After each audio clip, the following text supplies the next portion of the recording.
ভগবানের কথা শ্রবণ করলে অনুরাগ আসবে। আচ্ছা, অনুরাগটা কেমন? আহা, অনুরাগের ধর্ম কেমন? অনুরাগের ধর্ম যদি বলি, মনে ভগবান প্রবেশ করলে কেমন আবেশ আসবে জানেন? আবেশটা এমন আসবে যে আপনি ভগবানকে ভাবতে চাইবেন না, আপনি ভগবানের নাম রূপ লীলা চিন্তা করবেন না, কিন্তু নাম রূপ আপনাকে ছাড়বে না। এর নাম অনুরাগ। আপনি ভাবতে চাইছেন না লীলার কথা, কিন্তু লীলা আপনাকে ছেড়ে যাচ্ছে না।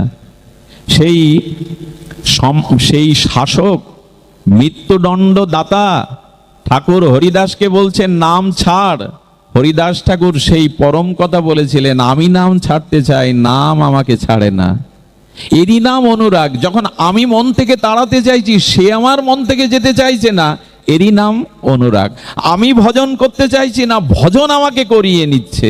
আমি নাম করছি না, কিন্তু অজাপা দৃষ্টান্ত বৃন্দাবনে।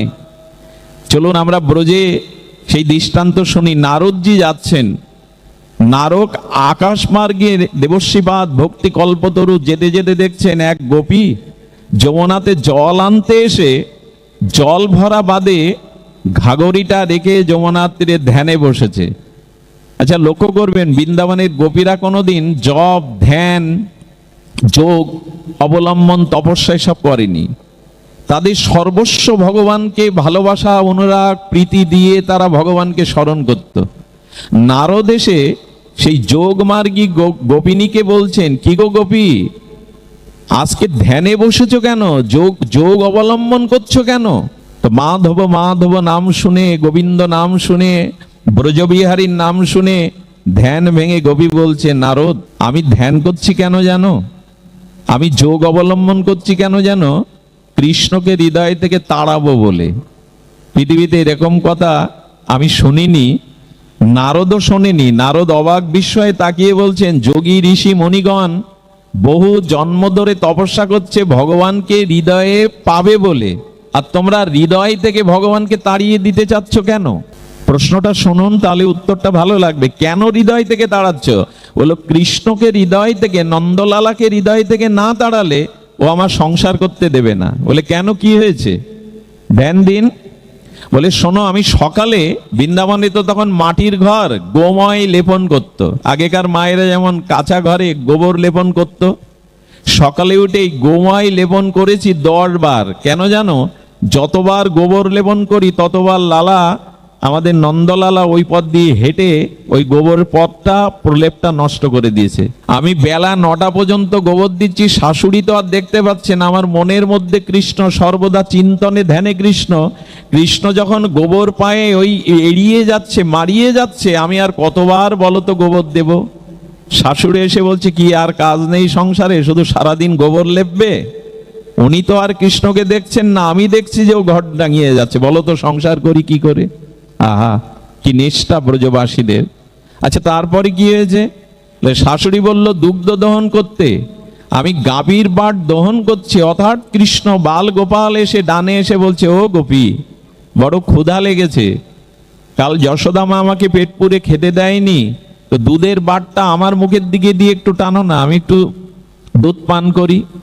আচ্ছা, দুধের বালতিতে না পেলে গোবিন্দকে মনে করে দুধের বাটটা, গাভীর বাটটা ওই দিকে দিয়ে টানছে। আসলে তো শাশুড়ি দুধ থেকে দেখছে যে পাত্রে দুধ না রেখে মাটিতে দুধ ফেলছে, কারণ ও তো মনে মনে, ওর মনের কৃষ্ণ বাইরে দেখছে। শাশুড়ি কি আর তাই দেখবে? শাশুড়ি দেখছে দুধটা পাত্রে না ফেলে মাটিতে ফেলছে। বলে, পোড়ার মুখী, দুধটাও নষ্ট করছো, ঘর লেপতে এক বেলা, এখন দুধটাও নষ্ট করছো, পাত্র না নিয়ে মাটিতে বালিতে ফেলছো। বলো তো আমার সংসার করা হবে? আমি রান্না করতে বসেছি, আর কৃষ্ণের মুরলী আমার কানে যেই এলো, আমি কড়াইতে জল না দিয়ে জ্বলন্ত কাঠের উপরে জল দিয়েছি, রান্নাও শেষ, আমাকে সংসার করতে দেবে ও? আহা, বলেন, এই জন্য ধ্যানে বসেছি, হৃদয় থেকে ওকে না তাড়ালে আমার সংসার করা হবে না। এই হলো ভালোবাসা, এই হলো অনুরাগ। আমি ছাড়তে চাইলেও সে আমাকে, যাকে অতিরিক্ত ভালোবাসেন তার কথা ভুলতে চেষ্টা করেন, কিন্তু সে ভুলতে দেয় না। একেই বলে আসক্তি। এরকম কবে হবে ভগবানের প্রতি? এই অনুরাগ কবে হবে ভগবানের প্রতি? আর এই অনুরাগ আসতে গেলে একটাই উপায় বলেছি, ভগবানের কথা শ্রবণ করুন, তার নাম রূপ লীলা শ্রবণ করুন। দেখুন, আসক্তিটা ভগবানকে দিন, মনের আবেশটা ভগবানকে দিন, এটাই তো বারবার বলতে চেষ্টা করছি। মর্যা আবেশিত চেতসাম, তোমার মনের আবেশটা আমার প্রতি আসুক। এক গোপী সকালে উঠে ঘুম থেকে উঠেই বলছে, কানাইয়ের মুখ না দেখলে কি দিন ভালো যায়? তো সব সময় তো আর নন্দ বাবার মন্দিরে যাওয়া যায় না। এক গোপী করেছে কি, ছলনা করে অজুহাত দেখিয়ে ঝুড়ি নিয়েছে।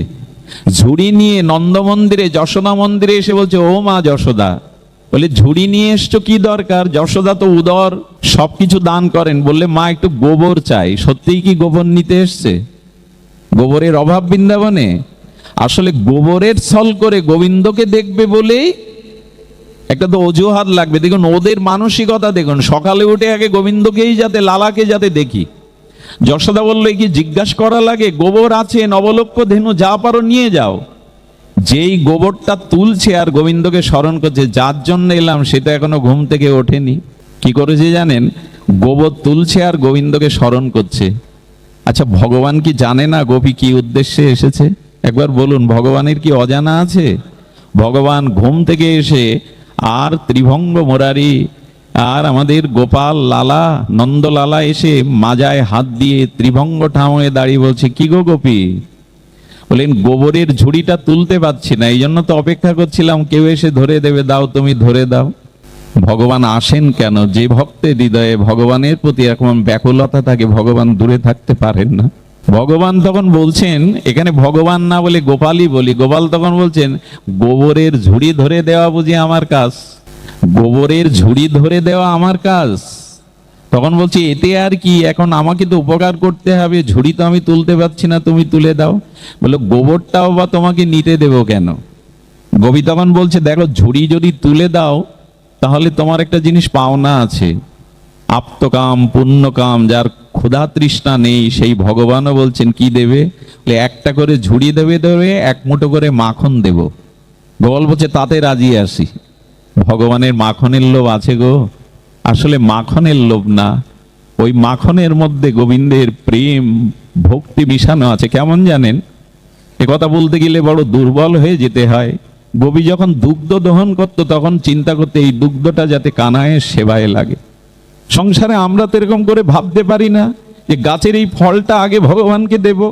ক্ষেতের এই আগেকার দিনে মানুষ এত ধর্মকর্ম করতো না, এত ভাগবত পাঠ নামযজ্ঞ ছিল না, কিন্তু ধর্ম ছিল বছরের প্রথম গাছের ফলটা তারা মন্দিরে বা সাধুকে দিয়ে আসতো, এটা ভগবানের সেবায় লাগুক। এটা তারা জানতো, এটা তারা পালন করত। ক্ষেতের প্রথম ধানের নবান্নের ধানটা গুরুদেবের সেবায় দিয়ে আসি। এখন আমরা এত আত্মকেন্দ্রিক, এগুলো সব মুছে ভুলতে বসেছি। অগ্রে ভগবানকে দিতে হয়, তাকে না দিয়ে পেতে নেই, কারণ এই সব কিছু সৃষ্টির মূল উপাদান তার। তাই গাভীটা দহন করতে গিয়েও মনে করতে এটা গোপালের যদি সেবায় লাগতো। দুধটা যখন দই করতো তখনও বলতে এই দইটা ভালো হলে গোপাল এসে খাবে। দই থেকে যখন মন্থন করে মাখন তুলতো তখনও গোবিন্দের চিন্তা করত। বলুন তো, ওই মাখনের মধ্যে গোবিন্দের ভক্তি মেশানো আছে কিনা? এই জন্য গোবিন্দ এক মুঠো মাখনের লোভে বলছে, ঝুড়ি তুলে দেওয়ার পরে আবার ঝুড়ি নিয়ে এসছে। আহা, তখন বলছে, গোবিন্দ বলছে, আচ্ছা কয় ঝুড়ি তোমাকে আমি গোবর দিলাম, এটা আমি তো অঙ্কে কাঁচা, আমি তো গুনতে জানি না, আমি তো গুনতে জানি না। আসলে এই ভগবান অঙ্ক ভালো বোঝে না। একটা কথা শুনে নিন, ভগবান অঙ্কে অনেক কাঁচা। তার অঙ্ক কি জানেন? তার অঙ্ক হলো এই, তুমি 16 আনা আমাকে দাও, আমিও 16 আনা তোমায় দিয়ে দেব। এর বাইরে ভগবান অঙ্ক খুব বেশি বোঝেন না। তুমি 16 আনা তোমার অন্তরের অনুরাগ ভালোবাসা আমায় দাও, আমি তোমাকেও 16 আনা দিয়ে দেব। এই হিসাবটাই ভগবান ভালো বোঝে। অন্য অঙ্ক, এত জটিল অঙ্ক সংসারে ভগবান বোঝে না। আমরা এখন বড় চালাক হয়ে গেছি, চতুর হয়ে গেছি, বড় অঙ্কে পাকা হয়ে গেছি আমরা। গোপী তখন বলছেন, আমিও তো গুনতে জানি না কানাই, তবে একটা উপায় আছে। আমি যে ঝুড়ি গোবর তুলবো আর একটা করে গোবরের বিন্দু তোমার ললাটে লাগিয়ে দেব, মুখে লাগিয়ে দেব, শেষে গুনবো যে কটা বিন্দু হয়েছে, সেই কটা মুঠো মাখন তোমায় দেব। আহা, ভক্তি ভগবানকে কোথায় নামাই দেখুন। গোবরের ঝুড়ি তোলা গোবিন্দের কাজ, কিন্তু গোপীর ভক্তিতে ভগবান আর ঝুড়িগুলো তুলে দিচ্ছে, আর গোপী একটা করে গোবরের বিন্দু দিয়ে গোবিন্দকে গোবর দিয়ে সিঙ্গার করে আজ পর্যন্ত কেউ? চন্দন চর্চিত অগরু চন্দন দিয়েই, সুগন্ধি দিয়েই তো গোবিন্দকে সিঙ্গার করা হয়। তার ললাটে গোবরের বিন্দু পরিয়ে দিচ্ছে। যশোদা এসে দেখছে আজকে তার গোপাল, আজকে তার নন্দলালা সেজেছে গোবরের বিন্দু সিঙ্গারে। আমার কি মনে হয় জানেন, ভগবানকে যা দেবেন তাই সুন্দর হয়ে যায়। ভগবানকে যা কিছু অর্পণ করবেন, আপনাদের মনে পড়ে পুতনার স্তনে বিষ ছিল, অন্তরে পাপের বিষ ছিল, আর গোবিন্দ তার অধরটা পুতনার স্তনে সামান্য একটু ছুঁয়েছিল 1-2 সেকেন্ড। তাতে কি ঘটেছিল জানেন? এত বড় শিশু হত্যাকারী, এত বড় রুধিরসনা, এত বড় পাপয়সী পুতনার দেহটা রাক্ষসীর অনেক বড় দেহ তো, তাই ব্রজবাসীরা কেটে কেটে অনেকগুলো চিতা জ্বালিয়ে দিয়েছিল অন্ত্যেষ্টিক্রিয়া সৎকাজ করার জন্য, সংস্কার করার জন্য। ব্রজবাসীরা দেখছে ওই চিতা থেকে একটা অপার্থিব দিব্য গন্ধ ভেসে আসছে, যে গন্ধ কখনো তারা বাইরে পায়নি। একটা দিব্য গন্ধ থেকে ঘর থেকে বেরিয়ে বাতাসে সবাই ওই গন্ধ আমোদিত হয়ে যাচ্ছে। যে শিশু হত্যাকারী, রুধিরসনা, এত বড় পাপীয়সী, তার চিতা থেকে দিব্য গন্ধ আসছে কেন জানেন? গোবিন্দের অধরটা পুতনার স্তন সামান্য একটু ছুঁয়েছিল, তাতেই পুতনার পাপীয়সীর দেহটা প্রসাদী হয়ে গেছিল। ভগবানকে যা দেবেন, এই জন্য বাজারের একটা কিনে খাওয়া বাতাসা আর হরি নামে লুট দেওয়া একটা বাতাসার স্বাদ নিশ্চয় আলাদা, না হলে কেন মানুষ কুড়িয়ে নেবে? ভগবানকে যা দেবেন ওখানে বিষ দিলে অমৃত হয়ে যায়। এই জন্য দয়া করে নিবেদন করব, আপনার অন্তরে কামনা থাকুক আর না থাকুক, বা থাকুক, সব ভগবানকে দিন। ভগবানকে কিছু দিলে ওখানে অমৃত হয়ে ফিরে আসে। আমরা সবার জন্য সব কিছু করি, শুধু তাকে দেওয়া হয়নি। আহা, এমনি করেই সময় চলে গেল, কত জন্ম চলে গেল, মনটা, অনুরাগটা তাকে দেয়া হয়নি। এই জন্য ভগবানকে যা অর্পণ করবেন তাই অমৃত হয়ে দেখা দেবে, শুধু দেওয়ার দরকার। এই যে সময়টা ভগবানকে আপনারা দিচ্ছেন না হরিকথায়, কোনো না কোনো জন্মে গোবিন্দ নিত্য লীলাতে এই সময় আপনাকে ফিরিয়ে দেবেন তিনি। এই ভজনটা নষ্ট হবে না, এই সময়টা নষ্ট হবে না। এই জন্য ভগবানকেই প্রীতি অনুরাগ এটা ব্রজবাসীরাই দিয়েছিল। ব্রজবাসীদের এই প্রীতি অনুরাগ এইটা তারা অর্পণ করতে পেরেছিল। সুধীবৃন্দ, এই অনুরাগ আজ আমাদের হারিয়ে যাচ্ছে। আমি আগেই বলেছি, ওই যে বললাম অতিরিক্ত মমতা আসক্তি সবাইকে দিয়েছি, ওইখান থেকে নিগড়ে ভগবানকে দিন। একটু আসক্তি, একটু অনুরাগের কাঙাল তিনি, একটু ভালোবাসার কাঙাল তিনি। আর কিছু আমার কাছে চান না, একটু ভালোবাসাই শুধু তিনি চান। কেমন ভালোবাসা জানেন? এই ভালোবাসতে, আচ্ছা, সরল প্রকৃতির ব্যক্তিরাই এই ভালোবাসার অধিকারী হয়। গুরুদেব যাবেন চাতুর্মাস্য পালন করতে কাশীতে, রামাইকে বলছেন, ও রামাই, তুই তো মন্ত্রতন্ত্র জানিস না, কোনো কিছুই জানিস না, হাবা গোবা, তোকে সবাই সরল বলে, পাগল বলে জানে, পারবি আমার রাম সীতা লক্ষণের সেবা করতে পারবি হনুমানের? বলেন, গুরুদেব আপনি আশীর্বাদ করলে আমি পারবো। পাড়া প্রতিবেশীকে বলল, রামাই এলে ওকে একটু আটা চাউল ভিক্ষা দিও, যাতে আমার রাম সীতার সেবা করতে পারে। আর তোমরা সকাল সন্ধ্যা একটু মন্দিরে যেও, রামাই পূজা করছে, আরতি করছে কিনা তোমরা গিয়ে একটু দেখো। কি বলবো, রামাই প্রদীপ জ্বালিয়েছে, প্রদীপ জ্বালিয়ে রাম সীতার আরতি করছে, করতে করতে আধা ঘন্টা 1 ঘন্টা কেটে গেল। পেছনে যারা বলছো পাগলের উপরেই ভাত দিয়ে গেল গুরুদেব, আরতির প্রদীপ 1 ঘন্টা দেখাতে হয়। আসলে ও দেখাচ্ছে কেন জানেন? যতক্ষণ রাম সীতাকে প্রসন্ন আকারে হাস্যোজ্জ্বল বদনে না দেখছে, মনে করছে ততক্ষণ আরতি করতে হয়। সরল, ও তো অত প্যাঁচ জানে না। 1-2 মাসের মধ্যে পাড়ার লোক ছেড়ে দিল আশা। ওই গেলে আটা ভিক্ষা দেয়, চাউল ভিক্ষা দেয়, সবজি ভিক্ষা দেয়, মাদু করে করে ভোগ লাগায়। এইভাবে আরতি করতে করতে হাতে তাপ পুড়ে যায়। রামাই তবু বলে, গুরুদেবের আরতি নাও, আমি সরল বলে আমার আরতি নেবে না? এরপরে ওই আটা সবজি, রুটি সবজি করে সামনে ভোগ লাগিয়ে বলে, তোমাকে দিয়ে পেতে বলেছে গুরুদেব, পাও। একদিন ভোগ লাগিয়ে 1 ঘন্টা অপেক্ষা করেছে, 2 ঘন্টা অপেক্ষা করেছে, 3 ঘন্টা অপেক্ষা করার পরে বেলা যখন অস্ত যাচ্ছে, তখন ফুপিয়ে ফুপিয়ে এই সরল যুবক বলছে, তুমি না খেলে আমিও খাবো না, এখানে মরে পড়ে থাকবো। আরে গুরুদেবের কাছে আমাকে কেন ছোট করছো তুমি? তোমার দায়িত্ব দিয়ে গেল সেবার। কিছু মনে করবেন না, আপনি আমি যখন সেবা নেই তখন আধা ঘন্টা 1 ঘন্টা আমাদের খেতে সময় লাগে। দেখবেন তো ঠাকুর ঘরে যারা আমরা ভোগ লাগাই, কত সময় ভোগ লাগার সময় দেই। ভগবান এসে বসবেন, এই অন্নটা সবজিটা শীতল হলো কিনা দেখার উপায় নেই, ধোঁয়া উঠছে ওইটা ভগবানকে নিবেদন করে দিলাম, এই সেবা অনুরাগের না। আপনি খেতে আধা ঘন্টা লাগান আর ভগবানকে ঘন্টা নাড়িয়েই ভোগ হয়ে গেল। এই জন্য ঠাকুর ঘরে যখন যাবেন তখন অনুরাগ নিয়ে যাবেন। এই ভগবান এলেন, এই আসনে বসলেন, এই এক মুঠো আমার কাঙালের ক্ষুদন্ন গৌরহরি মুখে দিলেন, এরকম বসে বসে ভাববেন। ও করেছে কি 1 ঘন্টা 2 ঘন্টা 3 ঘন্টা, সন্ধ্যা হব হব বলছে, হে রঘুপতি রাম, হে মা জানকী, তোমার তো দয়া মায়া আছে, তুমি তো মা, তোমার সন্তান না খেয়ে আছে দেখো না। রামচন্দ্রের চোখে জল এসে গেছে। আমি আপনাদের গল্প শোনাচ্ছি না, মাত্র 100 বছর আগের ঘটনা। সঙ্গে সঙ্গে রাম সীতা প্রকাট হয়ে গেছে, সাথে লক্ষণ। বলে এলেই যখন এত কাঁদালে কেন, এত দেরি করালে কেন? কাল থেকে যেন দেরি করবে না, আমি ডাকলেই চলে আসবে। আমার ক্ষুধাটা বেশি। সরল যারা তারা তো বেশি মানসিক দুশ্চিন্তা করেন, এই জন্য ক্ষুধা বেশি। দেখবেন সরলরা স্থূল হয়, খায় বেশি, ঘুমায় বেশি, কারণ ওরা অত আমাদের মতো মানসিক যন্ত্রণায় ভোগে না, এত চিন্তা ওরা করে না। সেই থেকে শুরু হলো সাক্ষাৎ সেবা। আটা সবজি ভিক্ষা করে লাগাতে লাগলো আর সেবা।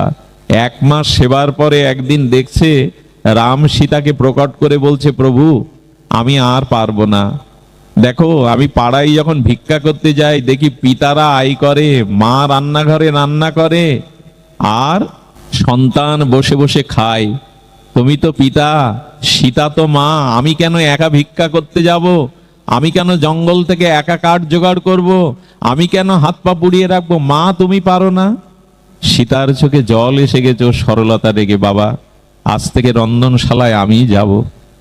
রাম যখন ভিক্ষায় যেতে রাজি হলেন তখন বললেন, না ভিক্ষাটা আমি তোমায় করতে দেব না, ওটা আমি করব। বলে কাঠ জোগাড় করবে কে?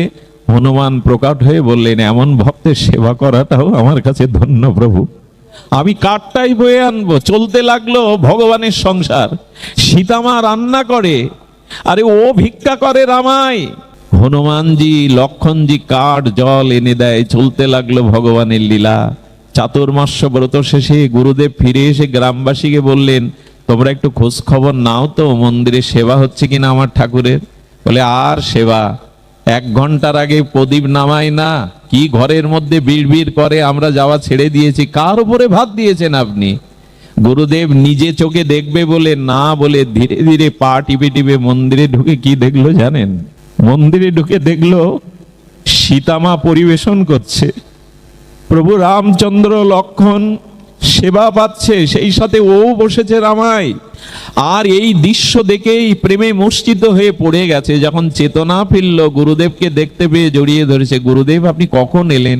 ভগবানকে কি প্রণাম করবে? শিষ্যকে প্রণাম করে বললেন, এতদিন জানি গুরুদেব শিষ্যকে ভগবান পাইয়ে দেয়, আজ তুই শিষ্য হয়ে আমাকে পাইয়ে দিলি ভগবানকে। ধন্য তুই, ধন্য তোর প্রেম। আসলে ভগবান যেটা চান, এই সরলতা, এই বিশ্বাস, এটা এখন আমাদের মধ্যে হারিয়ে যেতে বসেছে। সুধীবৃন্দ, আমরা যেন সরলতা থেকে না সরে যাই। সরলতার কাছেই ভগবান চিরদিনই ধরা দেন। এই জন্য সরল না হলে সাধু হওয়া যায় না। প্রকৃত সাধুদের দেখবেন শিশুর মতো তারা, তাদের বিক্রম আছে, তাদের বীর্যবত্তা আছে, কিন্তু স্বভাবে তারা শিশুর মতো।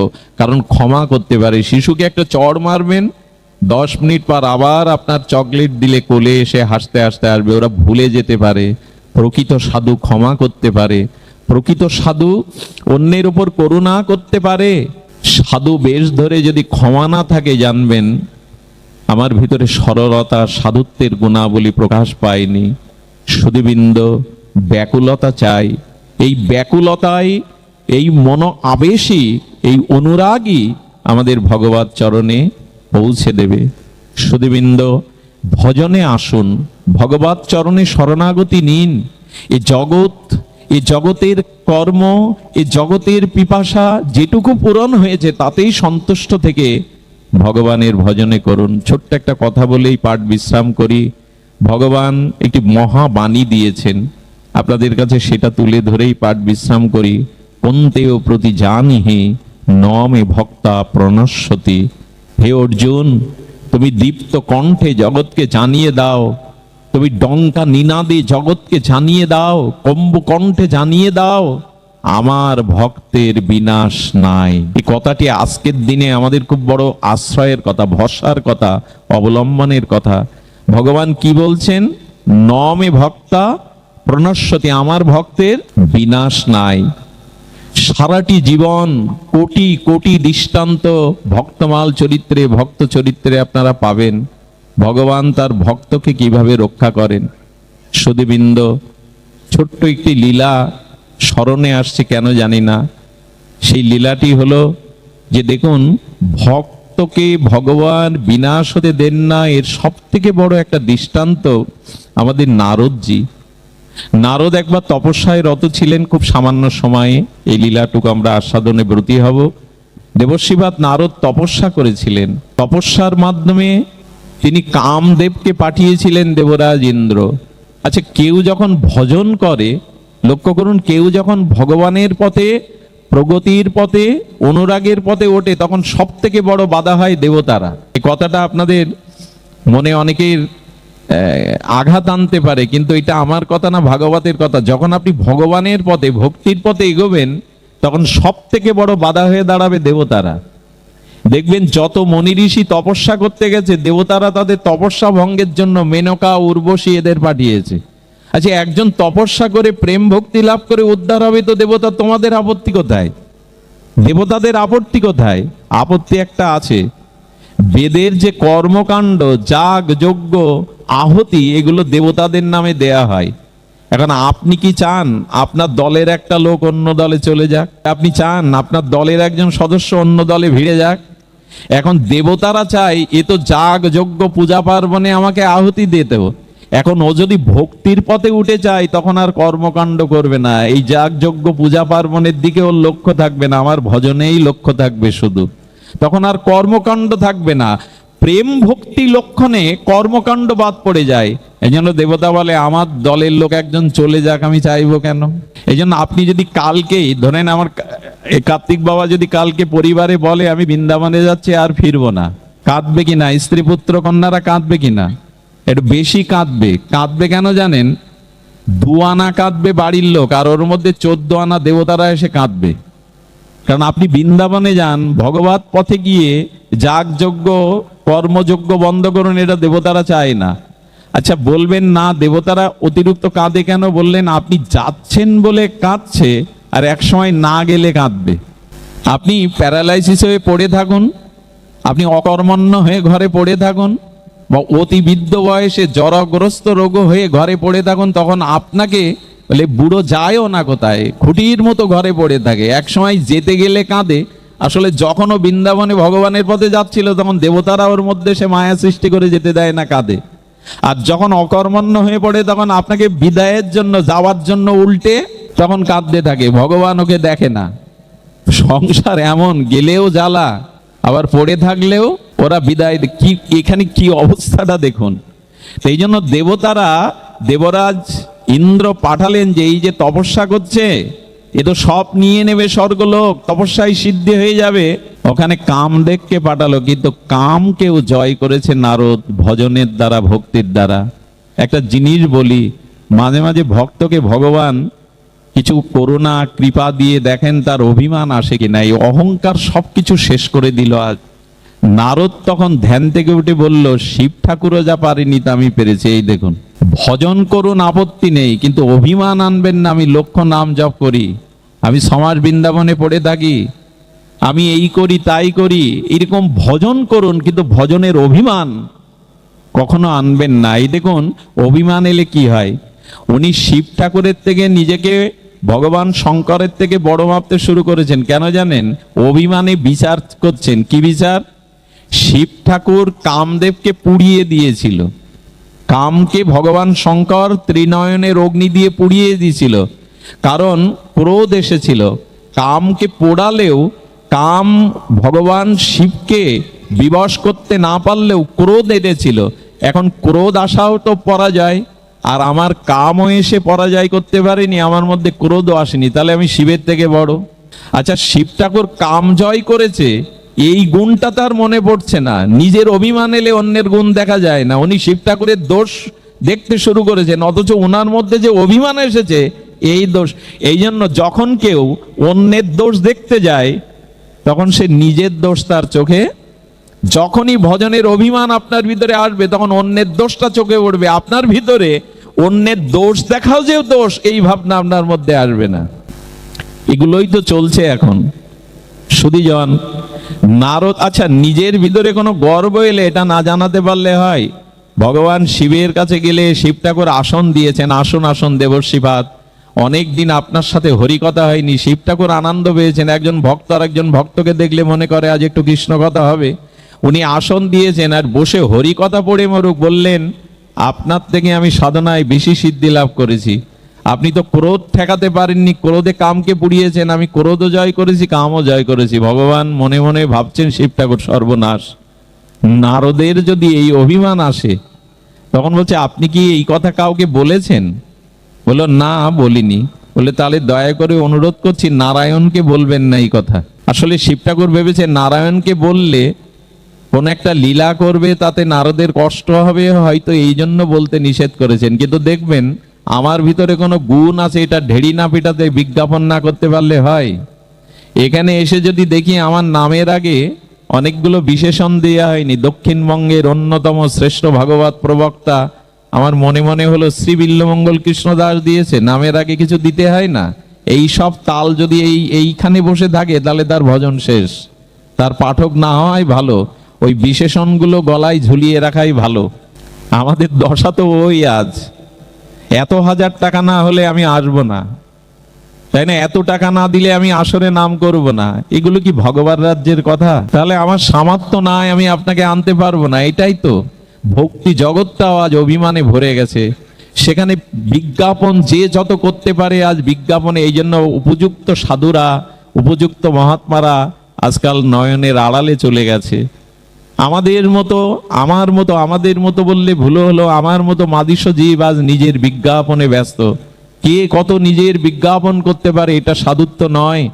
নারদেরও আজ সেই দশা। ভগবান শিবকে বললেন কৃষ্ণ কথা বলবো, মনে করেছিলাম হরি কথা, রাম কথা, এ তো কামের কথা। কোথায় রামের কথার জায়গায় কামের কথা জুড়ে দিল। দয়া করে যাদের হৃদয়ে অতিরিক্ত ভোগ বাসনা আছে, কামনা বাসনা, তাদের ধারের কাছে যাবেন না। সম্মান করবেন, দূর থেকে নমস্কার করবেন, তাদের ধারে বসবে না। তাহলে রাম কথার বদলে কাম কথা জুড়ে দেবে, তারা সাংসারিক কথা জুড়ে দেবে। এই জন্য সঙ্গ নির্বাচনটা আগে করতে হয়, কার পাশে যেতে হয়, কোথায় গিয়ে দুটো কথা বলতে হয়, যেখানে কামের কথা, সাংসারিক কথা, না যেখানে রামের কথা। শিব ঠাকুর হতাশ হয়ে বললেন, নারদের কি দশা, দুজনে মিলে কৈলাসে কোথায় রাম কথা বলবো, কাম কথা জুড়ে দিল। শিব ঠাকুর ব্যথা পেলেন। আসলে নারায়ণকে বলবেন নাকি, আগে এসে নারায়ণের কাছে বলেছে, যা ব্রহ্মা পারিনি আমার পিতা, যা ভগবান শিব পারিনি আমি পেরেছি নারায়ণ। আচ্ছা নারায়ণ সব কিছু তো আপনাকে জানায়, আমার একটু বিয়ে করতে ইচ্ছা করছে, এই কথাটা নারদ বলতে পারছে না। কিন্তু নারদের যে অভিমান কাম জয়, গোবিন্দ বলছেন অভিমান আমি ভক্তকে রাখি না। কি করলো জানেন? বলে, নারদ তুমি একটু পরিভ্রমণ করে এসো। আর এই অবসরে গোবিন্দ বিশ্বমোহিনী রূপ ধরলেন। কি রূপ? বিশ্বমোহিনী এক রাজা সৃষ্টি করলেন, রাজত্ব সৃষ্টি করলেন। আর সেই রাজকন্যা যুবতী রত্ন ভগবান নিজেই বিশ্বমোহিনী রূপ ধরলেন। বিশ্বমোহিনী রূপ ধরে ওই পথ দিয়ে নারদ যেতে গিয়ে এত সুন্দর দেবময় আর অপ্রাকৃত সৌন্দর্যময় রাজ্য দেখে ঘরে ঢুকে সেই কিশোরীর কাছে জল কেঁদেছে, মোহিত হয়ে গেলেন। কিশোরীকে হাত দেখার চলে হাতে স্পর্শ করে এত ইচ্ছা জাগলো, আমাকে একে বিয়ে করতেই হবে। এই দেখুন সঙ্গের কি প্রভাব। ইনি দেবর্ষিবাদ নারদ। প্রহ্লাদ, ধ্রুব যার থেকে ভক্তি পেয়েছে, যার গায়ের বাতাস লাগলে জন্তু জানোয়ারেরও ভক্তি হয়ে যায়, বৃক্ষলতাও ভক্তি পায়, তার দুর্দশা দেখুন। গোবিন্দের কাছে গিয়ে বললেন, আমার একটু ভালো রূপ দেন, যাতে ওই মেয়ে আমার গলায় স্বয়ংবার সভা ডেকেছে আমার গলে মালা দেয়। গোবিন্দ চিন্তা করলেন, বিয়ের স্বাদ জেগেছে, আর গোবিন্দই তো এই রূপ ধরেছেন। তার লীলা মাধুর্যে ভক্তকে তিনি বিনাশ হতে দেন না। পাঠের বিষয়বস্তুটা কি ছিল? নমে ভক্তা প্রণশ্যতি, আমার ভক্তের বিনাশ নেই। তারই উজ্জ্বল দৃষ্টান্ত এই নারদ এবং ভগবানের লীলা। নারদকে কি করলেন জানেন? ঠিক আছে, তোমাকে এমন রূপ দেব কামদেবের মতো, যেন বড়মাল্লাটা বিশ্বময়িনী তোমার গলে দেয়। আসলে অলক্ষ্যে গোবিন্দ ওনার মুখটা হনুমানের মুখ করে দিয়েছে, কালো হনুমানের মুখ। নিজের মুখ কি নিজে দেখা যায়? ওনার বাইরের বেশ, রাজবেশ, মুখটা হনুমানের মতো, উনি গিয়ে স্বয়ংবার বসেছেন। আর কি বলবো, গোবিন্দের লীলা, ভক্তের পতন হতে তিনি দেবেন না, তাই নিজেই বরবেশে গিয়ে বসেছেন ভগবান। আর বিশ্বমোহিনী নিজের গলায় আজ নিজে মালা দিচ্ছে, একদিকে ভগবান আর একদিকে বিশ্বমোহিনী। ভক্তকে বাঁচাবার তার কি লীলা দেখুন। সঙ্গে সঙ্গে যখন মালা দিল, বিশ্বমোহিনীকে নিয়ে গোবিন্দ চলে গেলেন। ভগবান শিবের দুজন ভক্ত বসেছিল, বলছে, ও নারদজি, তোমাকে বেশ মানিয়েছে, একটু আয়নায় মুখটা দেখো না। এতক্ষণ তো নারদ বুঝতে পারছে না। আর মালা বিশ্বমোহিনী দেয়ায় ক্ষেপে রেগে আগুন। আচ্ছা, এখন তো আয়না সাধুরা প্যাকেটের মধ্যেও রাখে, আয়না এখন সবখানে পাওয়া যায়, তখন তো অত পাওয়া যেত না। ও জলে মুখটা গিয়ে দেখতে গিয়ে দেখে কালো পোড়া হনুমানের মুখ। অবস্থা কি হয় বলুন? সঙ্গে সঙ্গে ভগবানের রাজ্যে চলে গিয়ে বললেন, আজ আমি তোমাকে অভিশাপ দেব, তুমি লোকের ভালো। দেখুন, মানুষের ভিতরে যখন কামনায় বাধা আসে, সেই মানুষটা কোথায় চলে যায়? বললেন, আজ তোমাকে আমি অভিশাপ দেব, কারণ তুমি লোকের ভালো কোনোদিন দেখতে। কে বলছেন কথা? নারদের এই দুর্দশা। তা আমাদের মধ্যে কামনা বাসনা এলে কি পরিণতি হতে পারে? বললেন, তুমি লোকের ভালো কখনো দেখো না, আজ তোমায় আমি এমন অভিশাপ দেব যে আমার মতো কাঁদতে হবে, কষ্ট পেতে হবে তোমায়। গোবিন্দ নীরব, ভগবান ভক্তের কথা শুনছেন আর বলছেন, আমি লোকের ভালো দেখতে পারি না নারদ, কি করে? বললেন, মনে নেই সমুদ্র মন্থনে অসুর আর দেবতারা প্রথমে বিষ তুলল, আরে সেখানে তুমিও ছিলে। ভোলা ভালা শিব ঠাকুরকে বিষ দিলে তুমি, আর অসুরদের দিলে সুরা, দেবতাদের দিলে অমৃত। আর যখন লক্ষ্মী উঠল তখন তার মালা তুমি গলায় দিলে, যখন কৌস্তবী মণি উঠল তখন ওটা গলায় ঝালিয়ে দিলে। বিষ দিলে শিবকে, অসুরদের দিলে সুরা, দেবতাদের দিলে অমৃত, আর নিজে নিলে লক্ষ্মীকে আর লক্ষ্মীর ভান্ডার কৌস্তবমণিকে। আমি জানি না তুমি লোকের ভালো দেখতে পারো না। ভগবানকেই দোষ দেখলে ভগবানেরও দেখা যায়। তখন বলছেন, আমি তোমাকে অভিশাপ দেব, শুনে রাখো। অভিশাপ হলো এই, তোমাকেও আমার মতো এই রূপে জগতে আসতে হবে। ভালো করে লক্ষ্য করুন, খুব মূল্যবান কিছু বিষয় এখানে, তাত্ত্বিক বিষয় আছে। দ্বিতীয় অভিশাপ হলো যে আমি যেমন আমার মনোমতো স্ত্রীকে পেলাম না, আমি অভিশাপ দিচ্ছি তুমিও স্ত্রী পেয়ে হারা হবে, আমার মতো কাঁদতে হবে, কষ্ট পেতে হবে। আর কি বললেন? আর বললেন, যে হনুমানের মুখ, বানরের মুখ তুমি আমায় দিয়েছো, এই হনুমানের সাহায্য একদিন তোমাকে নিতে হবে। এখানে একটা জিনিস দেখুন, ভগবান কেন নারদকে বিবাহ করতে দিলেন না? গোবিন্দ মনে মনে বললেন, অভিশাপ দাও দাও, ভক্তের অভিশাপ মাথা পেতে নেব, কিন্তু তুমি যেমন বললে স্ত্রী হারায় আমাকে কাঁদতে হবে, সে কান্নাটা অল্প দিনের। আর তুমি যদি বিয়ে করতে তো তোমাকে অনন্ত জন্ম কাঁদতে হতো কামনা বাসনায়। এই জন্য আমার ভক্তকে আমি কাঁদতে দেই না, আমার ভক্তকে আমি পতন হতে দেই না। আচ্ছা, ভক্ত ভগবানকে অন্যকে অভিশাপ দিতে পারে? একটু কথা বলবেন, অভিশাপ কি ভক্তের কাজ? আসলে নারদ যা দিলেন তা অভিশাপ না, একরকম আশীর্বাদই। ভক্তের মুখ দিয়ে কখনো অভিশাপ বেরোয় না, যদি বেরোয় জানবেন তিনি প্রকৃত ভক্ত নন। আর ভক্তের মুখ দিয়ে ভুলেও অভিশাপ বেরোবে না। আচ্ছা, কি বললেন? বললেন, আমার মতো বেশ ধরে, মানে রাজপুত্র বেশ দিয়ে চেয়েছিল, আমার মতো বেশ ধরে তোমাকে জগতে যেতে হবে। তা রামচন্দ্র কি হয়ে এলেন? রাজপুত্র হয়ে। তো তা কাউকে রাজপুত্র হয়ে জগতে আসার এটা অভিশাপ না আশীর্বাদ? আচ্ছা, বলতে পারতো ভিখারি হয়ে যেতে হবে, এটা অভিশাপ হতো। আর রামচন্দ্রকে তো আসতে হতো রাবণ বধের জন্য, ত্রেতায় আসতে হতো না? অর্থাৎ নররূপে তার আসার আবির্ভাবের আশীর্বাদ করলেন না, অভিশাপ দিলেন। আচ্ছা, দ্বিতীয় দিলেন, ওর তো বিয়ে হয়নি, বলতে পারতো তোমারও বিয়ে হবে না, কিন্তু অভিশাপের ছলে বধ দিলেন কি যে তোমার বিয়ে হবে আর স্ত্রী হারা হয়ে কাঁদতে হবে। তা বিয়ে না করলে স্ত্রী হারা হবে কে? অর্থাৎ ভগবানের বিবাহটা আর আশীর্বাদ দিলেন, সীতাহরণটা এটা রাবণ বিনাশের একটি লীলা মাত্র। সীতা কি রাম ছাড়া হয়? শক্তি কি শক্তিমান ছাড়া হয়? কখনো হয় না। আর তৃতীয় বললেন, এই বানরের সহযোগিতা তোমার নেওয়া লাগবে। হনুমান, সুগ্রীব, জাম্ববান, এদের নিয়েই অঙ্গদ, এদের নিয়েই তো ভগবানের লীলা। আচ্ছা, ভগবানকে সহায়তা করে যারা লীলায়, তাদের সহযোগিতা নেওয়া কি রামের ভুল, ভগবানের ভুল? হনুমানের মতো ভক্তকে, ভক্ত কখনো কাউকে অভিশাপ দেয় না। আমার বলবার অভিপ্রায়, ন মে ভক্তা প্রণশ্যতি, আমার ভক্তের বিনাশ নেই। গোবিন্দ বললেন, অভিশাপ নিয়েও, আশীর্বাদ রূপ নিয়েও আমি ভক্তকে পতন হতে দেই না। নারদের মতো মহর্ষিকে, এই নারদের মতো দেবর্ষিকে, নারদের মতো ভক্তি কল্পবৃক্ষকে আমি যদি সংসারী করি, তাহলে প্রচার করবে কে? ভগবানের ভাবধারাকে জগতে প্রচার করবে। তাই আমার ভক্তকে আমি চিরকাল রক্ষা করি। এই লীলার দ্বারা আমি এইটুকু বার্তা আপনাদের হৃদয়ে পৌঁছে দিতে চেয়েছি, ভগবানের চরণাশ্রয় করুন, বিনাশ নেই। সেই সমুদ্র বা নদীর জলে আপনারা দেখবেন, সমুদ্র নদীর জলে নৌকা ভেসে যায়, অনেক সময় বলবান মানুষ ভেসে যায়, ছোট ছোট মাছগুলো উজানে উল্টো দিকে যায়। এর একটাই কারণ, সেই কারণটা আর কিছু না, সেই কারণটা হলো জলে শরণ মাছ নিয়েছে, এই জন্য মাছকে ভগবান রক্ষা করেন। মহাপ্রভু বারবার এই জন্য বলেছিলেন, দেখুন মহাপ্রভুর একটি বাণী দিয়েই পাঠ বিশ্রাম, বাণীটা আমার বড় প্রিয়, আপনাদের জন্য যদি একটু আস্বাদনে প্রসাদী করে দেই। শ্রীবাসের অঙ্গিনায় মহাপ্রভু যখন কীর্তন করতেন, এক দুধ খাওয়া উপবিদধারী এক কিশোর ব্রাহ্মণ ঘোমটা দিয়ে মহাপ্রভুর নিত্য কীর্তন দেখতে শ্রীবাসের অনুমতি নিয়ে গোপনে বসেছিলেন এক পাশে। এ লীলা হয়তো আমরা বহু আচার্যের মুখে শুনেছেন।